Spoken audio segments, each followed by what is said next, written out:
Hello and welcome to this week's Stranded with a Stranger. This is our mid-episode episode where you get to send in your list to us.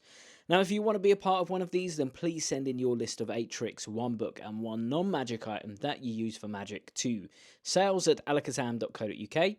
In the subject line, please put my desert island list, that way it comes through to me and I can get one of these recorded for you. We do have another stranded stranger with us this week, and his name is David Ellis. Now, David has given us a little bio so that we can get to know him more. Here's what David says. Hi, my name is David, and I'm a hobbyist magician who mainly performs for family and friends. However, I'm planning to bring a few tricks to our work Christmas party in December to see how I handle performing for a larger audience. This will definitely be out of my comfort zone, but I think it will be a fantastic learning experience. To be honest, even performing for family and friends still gives me the shakes, but I've read that this eases over time, so I'm hoping that it will be the case for me too. My love for magic started when I was young, with my first favourite trick being the sword through ring effect or crystal cleaver. I loved it so much I actually wore it out. I need to repurchase it soon for the nostalgia.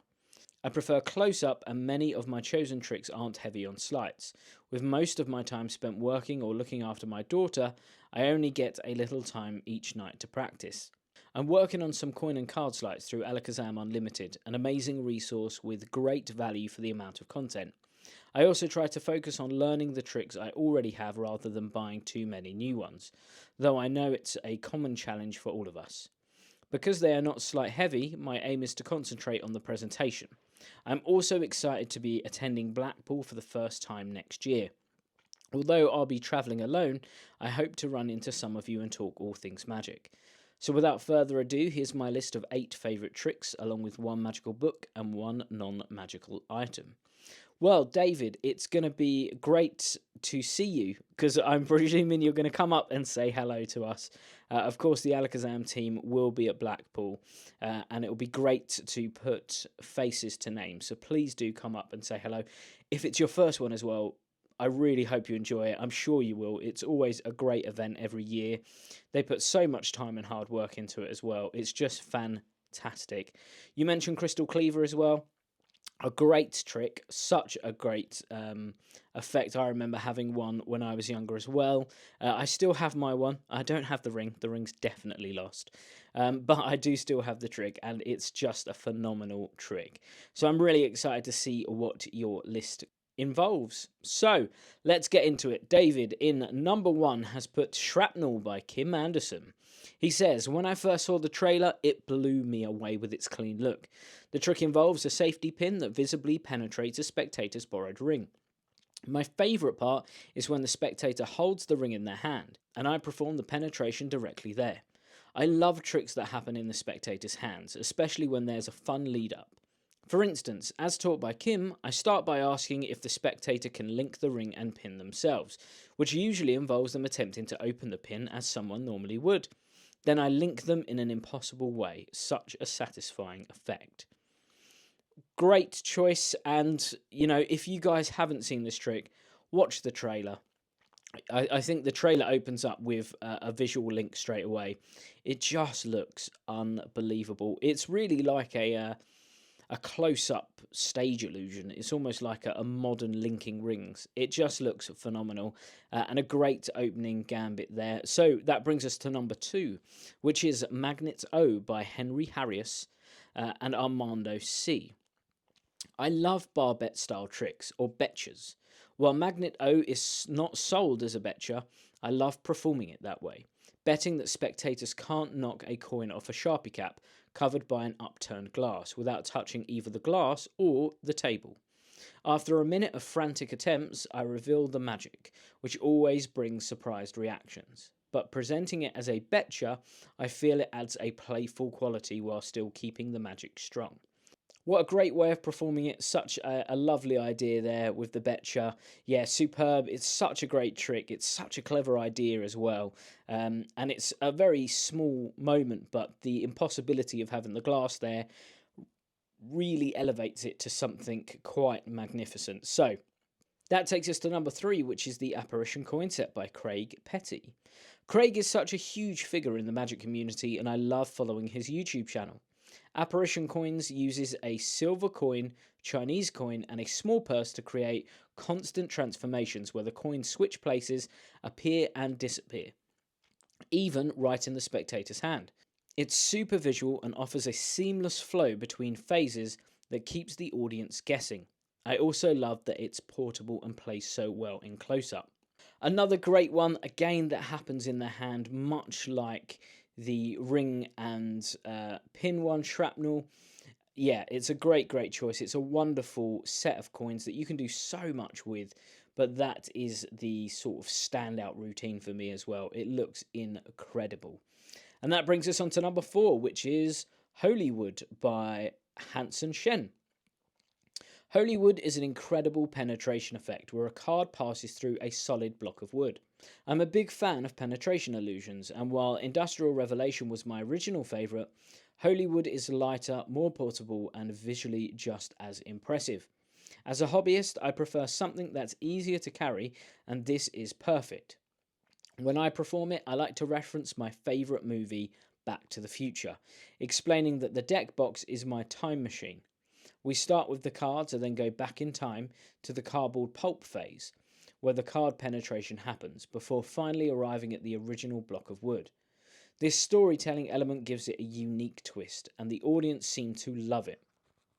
I've also heard great things about Minted by Craig Squires, which I'm eager to add to my collection as another high impact penetration effect.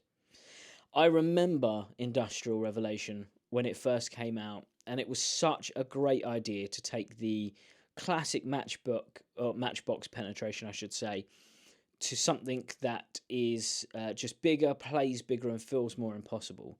And then when I saw Holywood, I just thought, what a great idea. It just makes it so much more practical instead of having this massive, heavy lump of metal, and it still looks as incredible. So a great choice there. That brings us to number 5, which is Harrio by Lord Harry. An impossible location trick. Harrio involves vanishing a ring and making it reappear inside a bag of Haribo. This is a light-hearted trick with a great reveal, and the spectator even gets to keep some sweets at the end. Instead of completely vanishing the ring, I sometimes change it to a Haribo candy ring first, which always gets a laugh before the surprise reveal of the ring in Haribo bag. A great choice. I know a friend of mine who does a version of this, and I've seen him gig it. It gets phenomenal reactions, as long as they don't accidentally eat their ring. I think it will always be good. Yeah, it's a great choice, a great effect. And it brings us to number 6, which is another very sweet trick, Lucky Ladybug by Joshua Ray.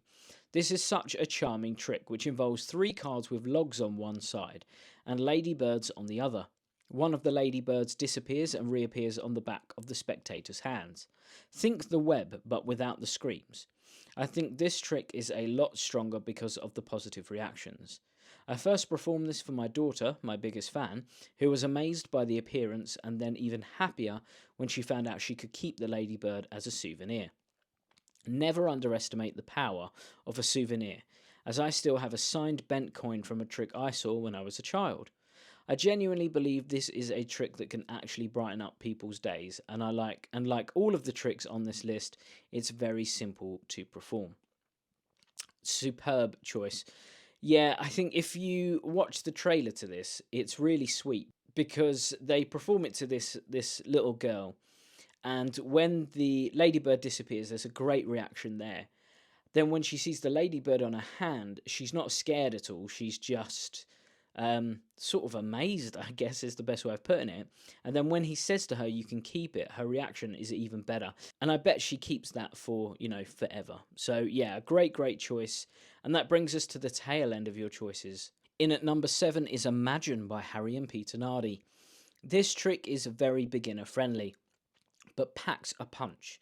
The effect is that the deck starts with every card's back being different. After the mind-reading portion of the routine, the entire deck changes, with both the front and the back of all the cards turning blank, an unexpected kicker. Although the technique is straightforward, it's the presentation that makes this so memorable. Multiple spectators can each select a card, which adds to the interactive feel, and they're all caught off guard by the blank reveal at the end.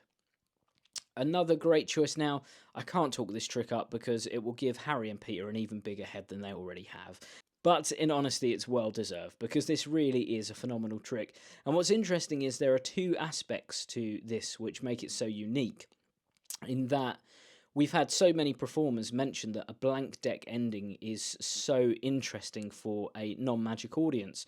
Number one, because it's just an alien thing to happen, it's just a strange thing to happen.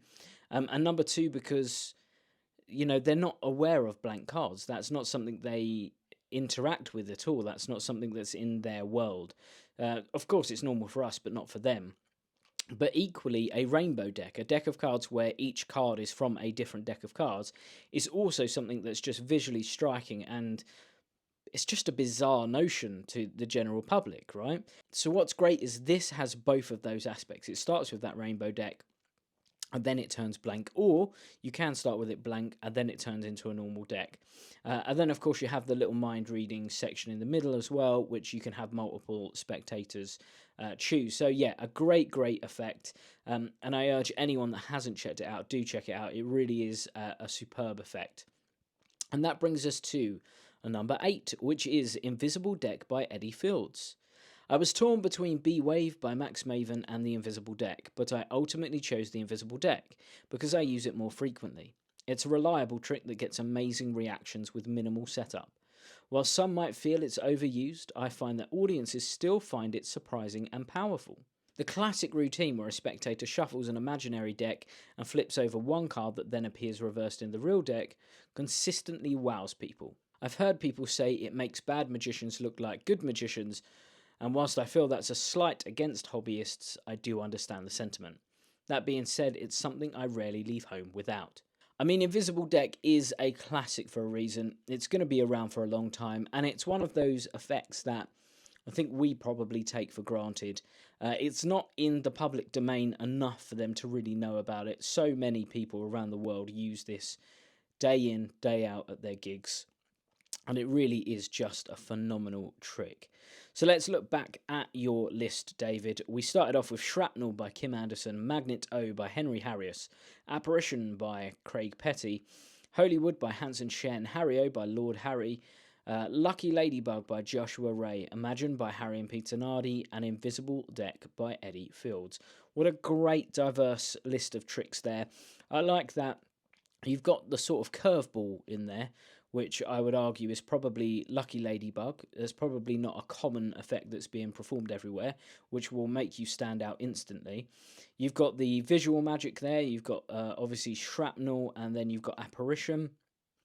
And then you've got sort of the thinker tricks like Imagine and Invisible Deck, like the ones to make the audience really think. And then, of course, you've got Card to Impossible Location and Hollywood, which are, just phenomenal ending effects. So a great choice. And that does bring us to our last items, which are, of course, our curveball items, because you're allowed 8 tricks, but only 1 each of these. So let's find out what you put in your book position. Notes from a Fellow Traveller by Derren Brown is my choice, and it's a popular pick for a good reason. His insights and stories are invaluable, and he's one of my favourite performers.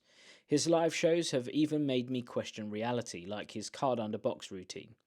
The book has so many layers of wisdom for any performer to appreciate. Yeah, it's a great choice, and again, it seems to be one of those books that so many performers can relate to. It's a big old book, but there's so many interesting anecdotes, lessons learned that we can learn from. It's a phenomenal book. And his new show comes out next year, which I cannot wait for. I'm so excited for it. So, yeah, I think that's a superb choice.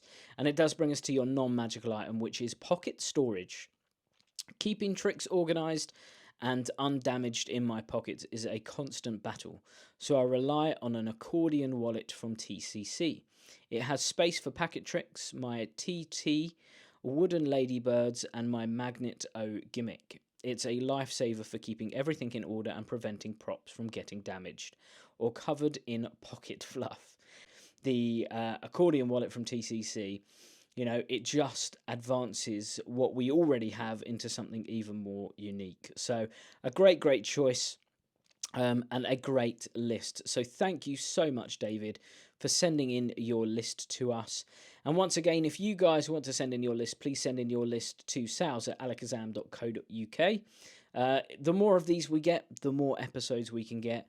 I think at the time of recording this one, overall, in terms of the main podcast and the Stranded with a Stranger episodes, I think we're on about 57 episodes, which is incredible. And our listenership week on week is growing, so please do share this with your friends. Let everyone know about it, and, you know, we may even have a little Christmas special that we're thinking of recording over the next few weeks. So, you know, keep an ear out for that. Now, David, you are no longer a stranger to us. We know everything we need to know about you, so thank you once again. Stay tuned this Friday for another episode of the main episode. And, of course, we'll see you again next week with another episode of Stranded with a Stranger. Have a great week. When I perform at gigs, I look at effects that tick these 3 boxes. Is it super strong and powerful? Yes. Will it last with your spectators for a lifetime? Absolutely. And does it leave them with a souvenir that perfectly captures the moment of magic? If that all sounds exactly what you're after, look no further than the liquid forks. These forks have been custom designed to be able to bend right in front of your spectators' eyes. It's so easy to perform, it's so visual, and trust me, they will honestly keep this impossible object because they've seen it morph in front of their eyes. It literally does the impossible. Not only that, Liquid Forks comes with 50 of these forks in each pack, and it comes with the full Liquid Forks routine taught by the world famous David Penn. Not only that, we have a subscription service. If you guys love these forks and you get through them at your gigs, we now offer a monthly subscription where you get sent a box through every single month at a 10% reduced fee. Like I said, you guys are going to be loving these. You're going to be performing them every chance you can. Trust me, the reactions are second to none. So guys, head over to alakazam.co.uk, pick up a set of Liquid Forks. You will not regret it. Easy to do. Leaves them with a killer souvenir. And to be honest with you, it's not cards, it's not coins, it's not mentalism. It's something beyond belief. Check it out now, guys, the Liquid Forks.